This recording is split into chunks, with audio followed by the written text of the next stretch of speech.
అతిక్రమము దేవోక్తి వలె పలుకుతుంది అనే మాట. ఎలాగంటే, ఒకటి చూపించండి సార్, మీరు డబ్బులు తీసుకుని ఒకటి చూపించండి, అబద్ధం ఆడిన ఒకటి చూపించండి, ఏంటి సార్ వాళ్ళు చెప్తారు? బతకాలంటే ఏం చేయాలా? చేయాల్సిందే. ఇది దేవోక్తి అనమాట. అంటే 10 మంది పిచ్చి కుక్క అంటే మంచి కుక్క పిచ్చి కుక్క అయిపోద్దా లేదా? అయిపోద్ది. మీ వీధిలో నేను వస్తున్నాను, ఊను రాయేసి పిచ్చి కుక్కనండి, మీరు ఒక రాయేసి పిచ్చి కుక్కనండి, మంచి కుక్క అది. అలా అనండి, 10 మంది ఏం చేస్తారు చెప్పండి? 10 రాళ్ళు వేసేస్తారు.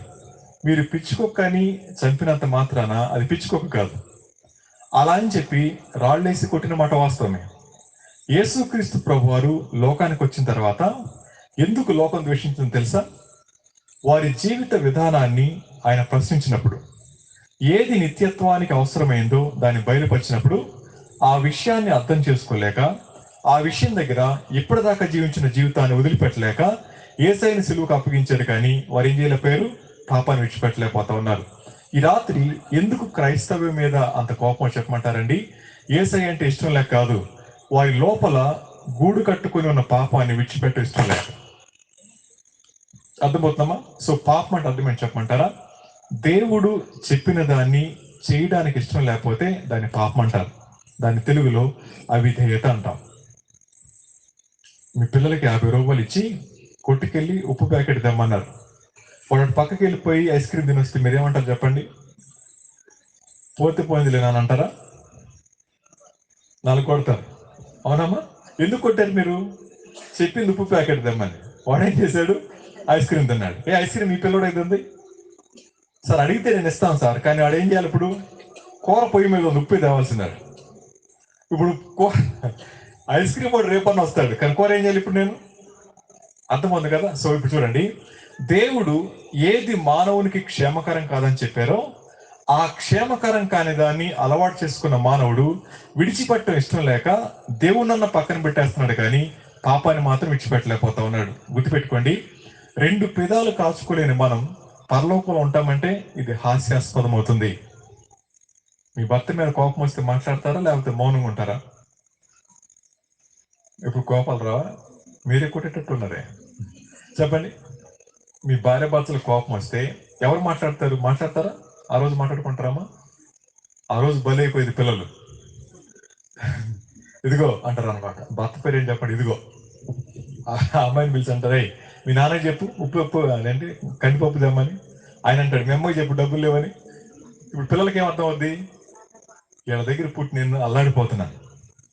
కుటుంబంలో భార్యాభర్తల మధ్య సఖ్యత లేకపోతే పిల్లలు ఏ విధంగా బలైపోతా ఉన్నారో, అలాంటి పరిస్థితుల మధ్య వారు ఏమనుకుంటారు చెప్పండి?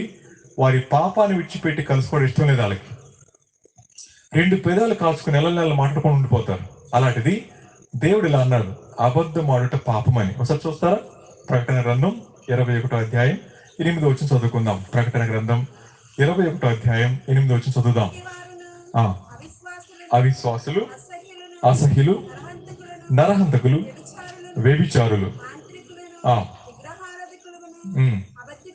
అబద్ధికులందరూ అగ్ని గంధకములతో మండు గుండంలో పాలు పొందుదురు.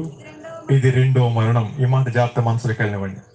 ఈ రోజు నుంచి మీరు అబద్ధాలు మానేస్తారని అనుకోవట్లేదు నేను, కానీ అబద్ధం అంటే ప్రతిసారి ఏం గుర్తు రావాలా? అబద్ధములు మాట్లాడు ప్రతివాడు అగ్ని గంధకముల గుండంలో పడవేయబడి 2వ మరణం. అంటే ఇక్కడ చచ్చిపోతాం, 2వ మరణం అక్కడ ఉంటుంది అనమాట. ఇప్పుడు మీరు ఏం చేస్తారు చెప్పండి? ఈసారి ఇట్లాంటి మీటింగ్స్ రాకూడదు, వచ్చిన అదేదో డబ్బులు ఇచ్చి వెళ్ళిపోవాలి, లేకపోతే 10 days వెళ్ళిపోవాలి, లేకపోతే పాటలు కూడా వెళ్ళిపోవాలి, అంతవరకే. కానీ ఏం మాట్లాడటం మనం? గుర్తుపెట్టుకోండి, నా తమ్ముడు చెప్పాడు, మానవుని జీవితం చిన్నదండి. ఇక్కడ కూర్చున్న వాళ్ళలో సగం మందికి 90% వయసు అయిపోయింది. అదేంటన్నా అలా అంటారేమో చెప్తాను. బైబిల్ అంటుంది, మానవులు బాగా బతికేది ఎన్ని సంవత్సరాలంట? 70 లేకపోతే 80. ఒకవేళ 60 దాటిన వాళ్ళు ఇక్కడ ఉన్నారు అనుకోండి, ఎంత వయసు అయిపోయింది తెలుసు ఇప్పటికి? 80% అయిపోయింది 60 దాటిన వాళ్ళకి. ఇంకెంత ఉంటుంది సార్? 20. 40 వయసు ఉన్న వాళ్ళు అనుకోండి, ఎంత అయిపోయింది చెప్పండి? 50. ఇంకుంటే 50, బతికితే 50, లేకపోతే దాని తర్వాత ముగించుకోవడమే. ఇలా ఆలోచిస్తా ఉంటే బ్రతికిన జీవితమే గొప్పది, బ్రతకపోయేది మనకు తెలియదు. ఈరోజు మనం బ్రతుకున్నాం, రేపు మనకు తెలియదు. మొన్న హైదరాబాద్ నుంచి ఫోన్ వచ్చింది రాత్రిపూట. ఫోన్ చేసి అన్నారు, అన్న మేము అంబులెన్స్లో వెళ్తున్నాం, ప్రార్థన చేయండి అన్నారు. ఏం జరిగిందంటే 9 సంవత్సరాల బాబు వాడికి పాలు వాసన చూస్తే ఎలర్జీ వస్తుంట, దొరలు వచ్చేసి తట్టుకోలేడు. వాళ్ళ అమ్మ పొయ్యి మీద పాలు పెట్టింది, అవి పొంగిపోయినాయి. ఈడ వంటగదిలోకి వెళ్ళాడు, అలర్జీ వచ్చింది, చచ్చిపోయాడు. 9 సంవత్సరాల పిల్లాడు. ఇప్పుడు చెప్పండి, తండ్రి ఏమో బిడ్డ సేవాన్ని చేతిలో పెట్టుకున్నాడు, అంబులెన్స్ వస్తా ఉంది, ఫోన్ చేయమని. ఇప్పుడు ఏమని చేయాలా?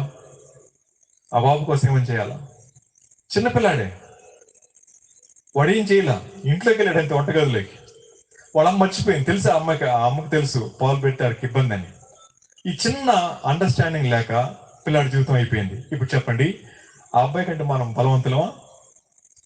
ఆడికంటే మన వయసు చిన్నోళ్ళమా? కాదు కదా. జాగ్రత్త, మరణం ఎవరికి చుట్టం కాదు, ఎవరికి శత్రువు కూడా కాదు. మరణానికి వయసు తెలియదు, మరణానికి చిన్న పెద్ద తెలియదు, మరణానికి కులంతో సంబంధం లేదు. ఎప్పుడు ఎవరిని ఎలా కలుసుకుంటుందో ఎవరికి తెలియదు. అందుకని బైబిల్ అంటది 27వ అధ్యాయం సామెతల గ్రంథం 1వ వచనంలో, రేపటిని గూర్చి అతిశయపడకండి, రేదినం అనేది సంభవించినది మీకు తెలియదు. అలా అని చెప్పి రేపటి గురించి ఆలోచించొద్దా? ఆలోచించాలి. కానీ ఈరోజు చేయాల్సిన పని ఈరోజు చేయాలి. ఈ రాత్రి మీ చెవిలో ఏ మాట అయితే పడతా ఉందో, ఈ రాత్రి ఏ మాట అయితే మీరు వింటున్నారో, ఈ మాట మనకు అవసరం కాబట్టి దేవుడు ఇక్కడ నిలబడిన వ్యక్తుల ద్వారా మాట్లాడుతూ ఉన్నాడు. ఇది నాకు అవసరం, మీకు అవసరం, అందరికి అవసరం. కాబట్టి ఈయనేమన్నాడు? భక్తిహీనుల హృదయంలో అతిక్రమము దేవోక్తి వలె పలుకుతున్నది అన్నమాట. అతిక్రమం అంటే ఏమనుకున్నా చెప్పండి. ఇప్పుడు నేను పెద్ద కుర్రోళ్ళు అడుగుతాను, మీ అందరికి బైక్ డ్రైవ్ చేయడం వచ్చండి? లైసెన్స్ ఉందా అందరికి?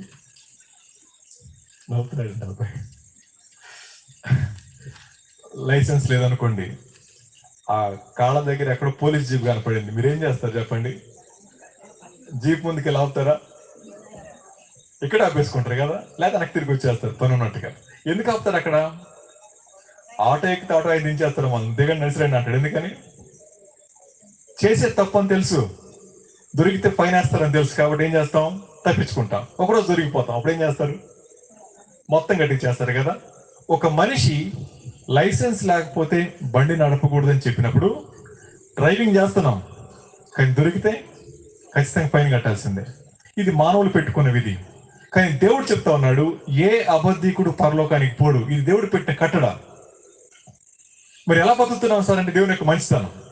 దేవుడు ఏ వ్యక్తిని కూడా సమాచారం చెప్పకుండా ఈ భూమి మీద తీసేయడు. దేవుడు సత్యాన్ని వివరించకుండా ఆ వ్యక్తిని భూమి మీద తీసేయడు.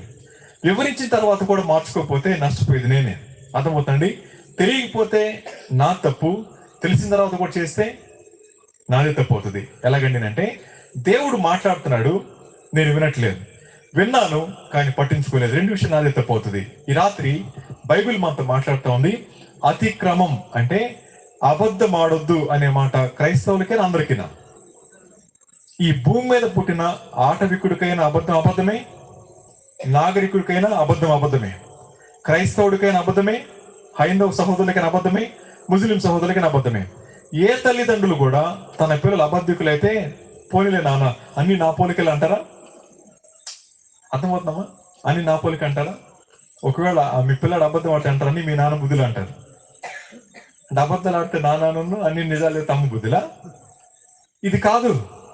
బైబిల్ చెప్తా ఉంది, మీరు క్రైస్తవుల, హైందవుల, ముస్లింల, ఇంకా కాదు, మానవుల అందరి యొక్క విధి ఏంటండి అంటే, దేవుడు ఏది వద్దు అన్నారో దాన్ని తప్పకుండా విడిచిపెట్టాల్సిందే.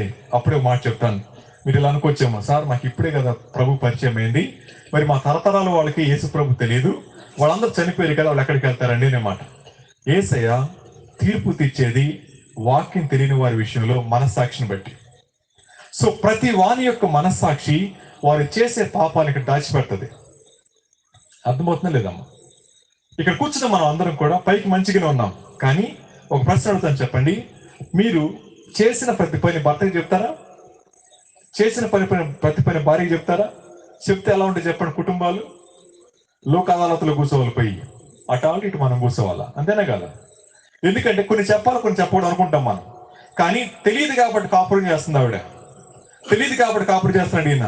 కానీ తెలిస్తే కుటుంబాలు విచ్ఛిన్నం అయిపోతాయి. కానీ నాకు తమ్ముడు అన్నాడు కదా, దేవునికి తెలిసింది మన హృదయం. దేవుడికి చెప్పాల్సిన పనిలే. దేవుడికి సమస్తం తెలుసు. అలాంటి దేవుడు మానవుని యొక్క మనస్సాక్షి మీద సమస్తాన్ని రాసి పెడతా ఉంటే ఎలా తప్పించుకుంటారు? కాబట్టి మీరు క్రైస్తవులైనంత మాత్రమే కాదు, పల్లెల్లో పట్టుకోండి చాలు. నిద్ర ఏమవుతాం, 10 అయిపోతుంటే వాళ్ళు పడిపోతే పాస్ కదా అంటారు లేనిపోయి.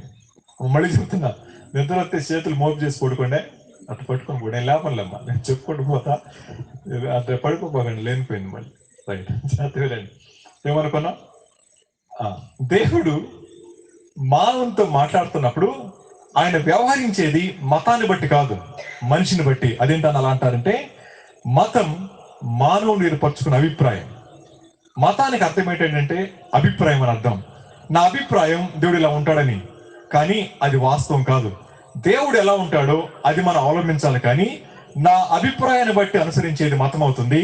కానీ దేవుడు మాట్లాడేది మనుషులతో మాట్లాడుతుంది. చదవండి ఒకసారి అపోస్తలుల కార్యాల గ్రంథం 17వ అధ్యాయం. దేవుని యొక్క అభిప్రాయం అని చూద్దాం, దేవుని యొక్క ఆలోచన చూద్దాం. క్షమించండి, అపోస్తలుల కార్యాల గ్రంథం 17వ 24 చదువుదాం. దేవుడు ఎవరో, ఆయన ఏమిస్తాడో, ఆయనకి ఏం కావాలో 3 మాటలు చెప్తాను. దయచేసి మాటలు జాగ్రత్తగా వినండి. దేవుడు ఎవరు, ఆయన మానవులకు ఏమిస్తాడు, మానవుల నుంచి ఆయన ఏం కోరుకుంటున్నాడు చూద్దాం. 3 మాటలు చదవండమ్మా. జగత్తును అందరి సమస్తమును నిర్మించిన దేవుడు తానే ఆకాశములకును భూమికిని ప్రభువైనందున హస్తకృతములైన ఆలయములలో నివసింపడు. ఎంత అద్భుతమైన మాట. దేవుడు ఎలాంటి వాడండి అంటే 4 గోడల మధ్య ఉండేవాడు కాదు. ఈ దినాన్న దేవాలయాలకు ఇచ్చినంత ప్రాధాన్యత దేనికి ఇవ్వట్లేదు. బైబిల్ చెప్తా ఉంది, ఆయన ఒక ప్రదేశానికి చెందినటువంటి వాడు కాదు, ఆయన సర్వవ్యాపి, అంతటా ఉన్నటువంటి వాడు. ఆయన ఈ రోజున ఇక్కడ ఉంటాడు, ఈ రోజు అమెరికాలో ఉంటాడు, ఇదే సమయంలో వేరే చోట ఉండగలడు ఆయన. సో దేవుడు సర్వవ్యాపి అయితే ఆయనకు కావాల్సింది గుళ్ళు గోపురాలు కాదు, మందిరాలు కాదు కావాల్సింది, ఆయనకు కావాల్సింది మానవుని యొక్క హృదయం. సో బైబిల్ చెప్తా ఉంది, దేవుడు కోరుకునేది దేవాలయాలు కాదు, మానవుని యొక్క హృదయం. అందుకే బైబిల్ అంటా ఉంది, నీ హృదయం దేవుని యొక్క ఆలయం అని. మానవుడు దేవుని యొక్క హృదయంలో స్థానమే, మానవుడికి తన హృదయంలో స్థానమే దేవునికి వాడు ఏం చేస్తాడు చెప్పండి? 4 గోడల మధ్య తన అభిప్రాయాన్ని పెట్టుకొని వాళ్లే దేవుడిని చెప్పి పూజిస్తూ ఉంటారు. అలా జీవితాన్ని మోసం చేసుకుంటూ ఉంటారు. బైబిల్ చెప్తా ఉంది, ఆయన ఆకాశాన్ని చేశాడు, ఆయన భూమిని చేశాడు, కాబట్టి ఆయన ఎక్కడ ఉంటాడు? 4 గోడల మధ్య ఉండేవాడు కాదు. ఇది మొదటి మాట. రెండో మాట చదవండి. ఆయన ఏమిస్తాడు చూడండి. ఆయన అందరికిని జీవమును ఊపిరిని సమస్తమును దయచేయవాడు గనుక తనకు ఏదైనా కొదువైనట్లు మనుషుల చేతులతో సేవింపబడేవాడు కాదు. చాలు. ఆయన ఏమిస్తాడంటమా? ఎవరికిస్తాడు? ఆయన అందరికీ అంటే క్రైస్తవులకని లేదు అక్కడ, వారు మనుషులైతే చాలు. బైబిల్ అంటా ఉంది, ఆయన అందరికీ ఏమి ఇచ్చాడు? జీవాన్ని ఇచ్చాడు, ఊపిరినిచ్చాడు. ఈ రాత్రి ఈ ప్రాంగణంలో కూర్చున్న మనం గాలి పీల్చుకుంటున్నాం, ఈ మాటలు వింటూ ఇంట్లో కూర్చున్న సహోదరులు గాలి పీల్చుకుంటా ఉన్నారు. మనం బతుకుతా ఉంది దేవుడు పెట్టిన భిక్ష మీద. ఒకవేళ దేవుడే కనుక తన ఇచ్చినటువంటి గాలి తీసేసుకుంటే ఏమైపోతాం మనం? ఇది మానవుని జీవితం. సో మానవుడు అల్పమైన వాడు బతుకుతా ఉంది దేవుని యొక్క భిక్ష మీద. ఈ రాత్రి ఈ సత్యం మనకు అర్థమైతే గాలి పీల్చుకున్న 10 కూడా ప్రభా ఎంత ప్రేమ నా మీద. ఆ గాలి దొరక కరోనాలో 3 మంది చచ్చిపోయారు. ఆ గాలి నాకు బహుమానంగా ఇచ్చావు అనేది అర్థం కాని అంటాడు, ఈ దేవాలయం నేను కట్టించాను సార్, ఈ దేవాలయం డబ్బులు నేను ఇచ్చాను సార్ అని చెప్పి అంటారు. గుర్తుపెట్టుకోండి, మనం ఇస్తే బతికేవాడు దేవుడు కాదు, ఆయన ఇచ్చేదాని మీద బతికేవాడు మనం దేవుడిని వెంబడించేవాడు. ఈ రాత్రి ప్రభు అంటా ఉన్నాడు, నేను అందరికీ జీవాన్ని ఇస్తా ఉన్నాను. ప్రియమైన వాళ్ళారా, ఈ రాత్రి ఎవరి చెవిలో ఈ మాట పడతా ఉందో, ఈ రాత్రి ఎవరు ఈ మాట వింటా ఉన్నారు, మనము తీసుకునే శ్వాస దేవుడు పెట్టిన భిక్ష. ఇది అర్థం కాని వాడు అతిక్రమాన్ని జరిగిస్తూనే వెళ్ళిపోతుంటాడు. అర్థమవుతాం ఈ మాట. ఈ రాత్రి మళ్ళీ చెప్తా ఉన్నాను, దేవుడు మనకిచ్చేది శ్వాస, మనకిచ్చేది జీవం.